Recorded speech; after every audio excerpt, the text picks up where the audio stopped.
Assalamualaikum warahmatullahi wabarakatuh. A'udzu billahi minasyaitonir rajim. Khuliqal insanu dha'ifa. A'udzu billahi minasyaitonir rajim.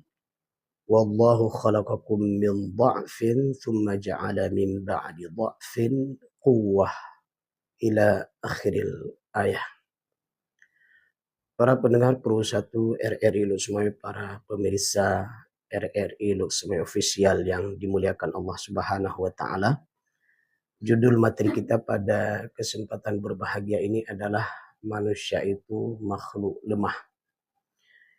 Materi ini sangat penting kita bahas untuk ta'riful insan, untuk mengenal manusia, mengenal diri kita. Agar bagaimana dengan kelemahan-kelemahan yang kita miliki tersebut, sehingga kita sadar bahwa kita butuh kepada yang maha kuat, yaitu Allah Subhanahu wa taala. Dalam perjalanan kehidupan, manusia seringkali tertipu oleh kekuatannya, kecerdasannya, oleh harta yang dia miliki, serta teknologi yang canggih. Padahal Al-Quran telah menegaskan dengan tegas bahwa manusia itu diciptakan dalam keadaan lemah dan penuh keterbatasan. Kelemahan manusia itu dapat dilihat dari berbagai aspek, mulai dari fisiknya yang lemah, akalnya yang lemah, jiwanya yang rapuh. Maka oleh karena itu, dengan kelemahan fisik, akal, dan jiwa kita, ketahuilah tanpa pertolongan Allah Subhanahu wa taala, manusia itu tidak mampu bangkit untuk menjadi manusia yang berguna. Bahkan terkadang dengan hawa nafsunya sendiri, manusia itu menjadi makhluk yang lemah.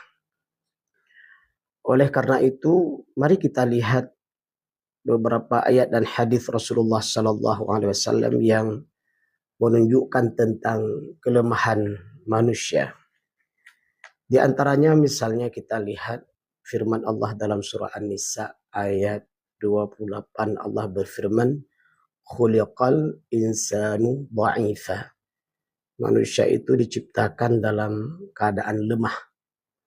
Ayat ini merupakan pernyataan tegas dari Allah Subhanahu wa taala bahwa kelemahan adalah sifat dasar manusia. Lemah di sini mencakup kelemahan fisiknya, mentalnya, dan kemampuan menahan hawa nafsu. Kita lihat firman Allah di surat yang lain, dalam surat Ar-Rum ayat 54, Allah berfirman yang artinya, Allah lah yang menciptakan kamu dari keadaan lemah. Kemudian dia menjadikan kamu setelah keadaan lemah itu menjadi kuat. Kemudian dia menjadikan kamu setelah kuat, kemudian menjadi lemah dan beruban. Ayat ini menggambarkan siklus hidup manusia yang lemah saat bayi, kemudian saat dewasa, kemudian lemah di usia tuanya. Masya Allah, silakan nanti dibuka kembali tafsir daripada surat Ar-Rum ayat 54 ini, bagaimana Allah dengan tegas menjelaskan dan memberikan pemahaman kepada kita dengan ayatnya yang mulia bahwa bagaimana di awal penciptaan manusia itu yang lemah, yaitu saat bayi. Saat bayi, bagaimana Allah memberikan ilham kepada kedua orang tua kita agar orang tua kita itu merawat anaknya yang masih bayi. Dan ini berlaku bukan hanya makhluk yang bernama manusia, tapi lihatlah juga makhluk yang lain, ya, seperti hewan atau binatang.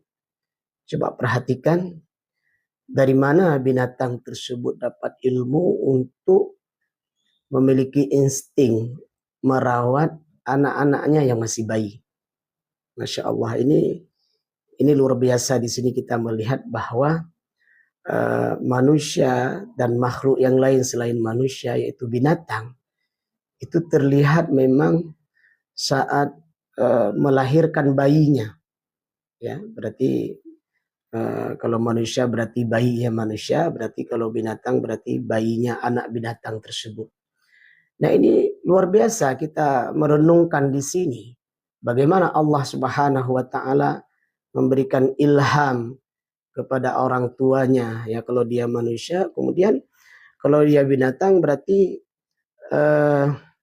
induknya dari binatang tersebut untuk memberikan perawatan, kasih sayang kepada anak bayi mereka. Meskipun kita tahu kalau manusia itu memberikan perawatannya dengan lebih baik, tentunya kalau binatang itu sesuai dengan apa yang dimiliki kemampuan oleh binatang tersebut. Nah, ini perlu kita renungkan agar kita sadar.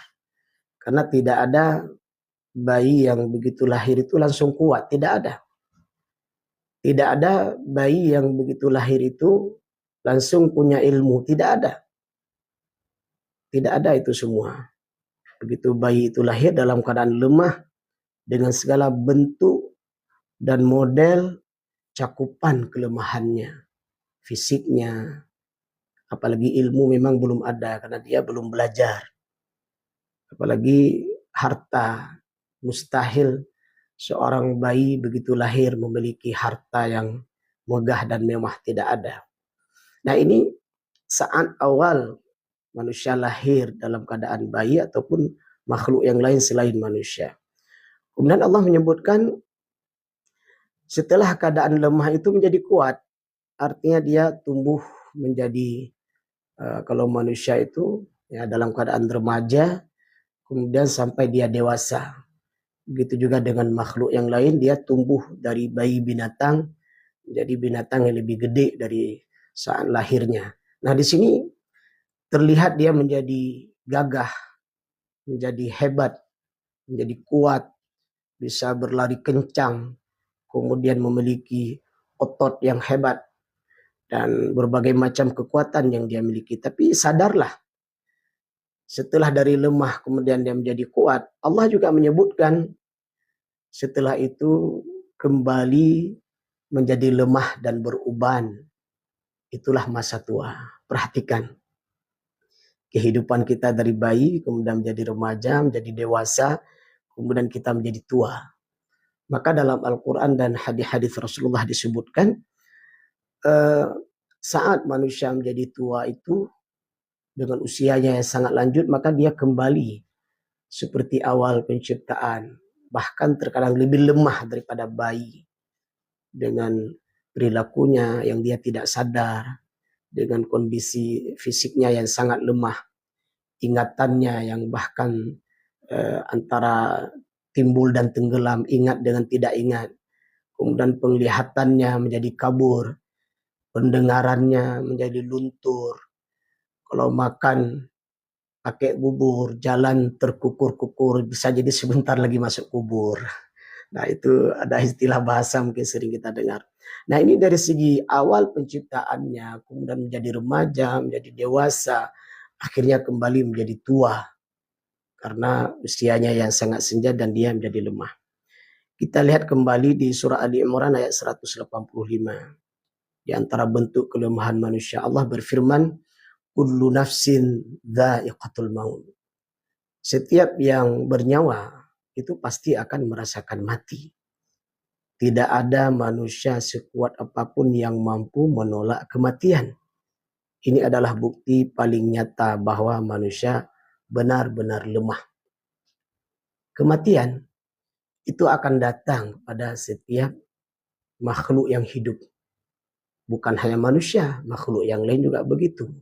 Silakan kita pelajari bagaimana kehidupan nyamuk. Bahkan dia umurnya yang sangat singkat, kehidupan semut, kehidupan binatang-binatang lain, semuanya itu juga ada batasnya dalam perjalanan hidupnya. Nah, manusia juga demikian.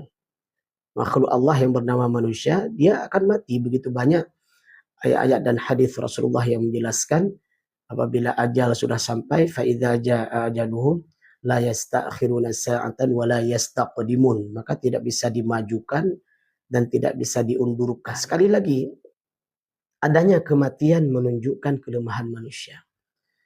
Kita masih teringat bagaimana orang-orang yang hidup di tahun 70-an. Nah, hari ini sudah tidak ada lagi. Nah, kita yang juga membaca sejarah generasi-generasi sebelumnya, sejak Nabi Adam sampai kita hari ini, sudah banyak makhluk Allah yang bernama manusia itu sudah menghadap Allah. Bahkan kita tahu Rasulullah Muhammad SAW, Nabi yang sangat kita cintai, juga telah diwafatkan oleh Allah Subhanahu wa taala, dan ini menunjukkan bahwa tanda-tanda daripada dekatnya kiamat. Sekali lagi, kematian ini menunjukkan kelemahan manusia. Maka di saat ada kejadian kematian itu kan menjadi sebuah renungan bagi kita. Lihatlah mereka yang memiliki tubuh-tubuh yang kuat, kemudian tubuhnya besar-besar, umat-umat terdahulu, ternyata mati juga. Raja-raja yang hebat, yang punya kekuasaan, ternyata mati juga. Jadi kematian itu sangatlah menjadi pelajaran buat kita bahwasanya kita adalah makhluk yang lemah. Kemudian misalnya dalam surat Al-Isra ayat 85 Allah berfirman, "Wa ma utitum minal ilmi illa qalila." Dan tidaklah kamu diberi ilmu kecuali sedikit. Nah, ini juga menjadi dalil bahwa tentang lemahnya manusia. Tidak ada manusia yang komplit, memiliki ribuan ilmu, berbagai macam ilmu, tidak ada. Bahkan dengan umur yang sudah dihabiskan begitu banyak, itu pun ilmunya masih sedikit. Termasuk ketika ada yang bertanya tentang ruh, maka Allah menyebutkan, wa yas'alunaka 'anir ruh qulir ruhu min amri rabbi. Ruh itu urusan Allah. Maka sampai hari ini sekali lagi tidak ada manusia yang hebat manapun yang bisa menciptakan ruh. Tidak ada. Paling-paling hanya bisa diciptakan itu baterai yang sejenisnya. Ada motor listrik, ada motor pakai bensin, ada mobil pakai tenaga apa gitu, tenaga surya dan sebagainya. Dan perhatikanlah, kita yang punya motor saja itu setiap hari harus mengisi bensin sampai beberapa kali. Di pagi hari, di siang hari, di sore hari.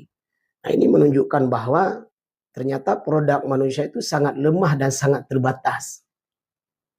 Katakanlah ada mobil-mobil mewah yang itu hanya dipakai dalam waktu-waktu tertentu, setelah itu menjadi barang rongsokan dan tidak bisa dibuat.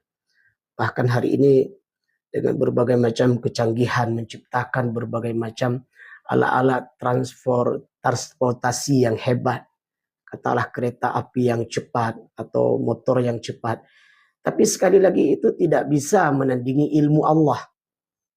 Dan bahkan di sana, di sebuah negeri coba dibuat sebuah matahari ya dengan cahaya yang sangat terang.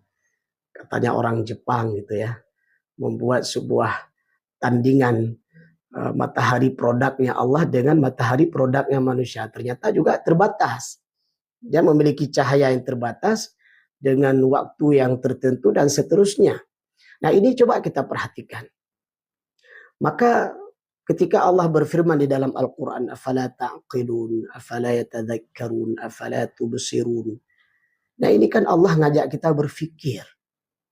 Dalam Al-Quran Allah juga menyebutkan, innallaha la yastahi ayyatriba mathalan ma ba'udah. Allah itu tidak malu menciptakan binatang sekecil nyamuk. Dan nyamuk itu punya jantung. Sekarang profesor mana yang bisa menciptakan jantung nyamuk? Nggak ada. Atau bahkan yang lebih kecil dari nyamuk, bakteri, apapun nama makhluk tersebut. Tidak ada. Nah, ini ketika firman Allah di dalam surah Al-Baqarah ayat 26, Allah tidak malu menciptakan makhluk yang terkecil, itu menunjukkan bahwa di dalam ciptaan Allah makhluk terkecil itu ada tanda-tanda kekuasaan Allah. Dengan bahasa sederhana, seolah-olah ingin disampaikan Al-Quran kepada kita. Kalau makhluk Allah yang paling kecil saja tidak bisa kamu ciptakan, bagaimana kamu menciptakan makhluk yang ciptaan Allah yang sangat besar, langit dan bumi dan isi-isi yang ada di dalamnya. Profesor mana yang hari ini bisa menciptakan langit? Orang hebat mana yang hari ini bisa menciptakan bumi? Tidak ada. Kita numpang hidup di bumi Allah, bukan ciptaan manusia. Nah ini, maka di dalam Al-Quran Allah juga menyebutkan Rabbana ma khalaqta hadza batila. Jadi semua ciptaan Allah itu yang paling kecil atau yang paling besar itu tidak ada yang sia-sia, menjadi bahan pemikiran buat kita bahwa ada yang maha kuat, ada yang maha kuasa, ada yang maha bijaksana, ada yang maha menciptakan. Siapa Allah?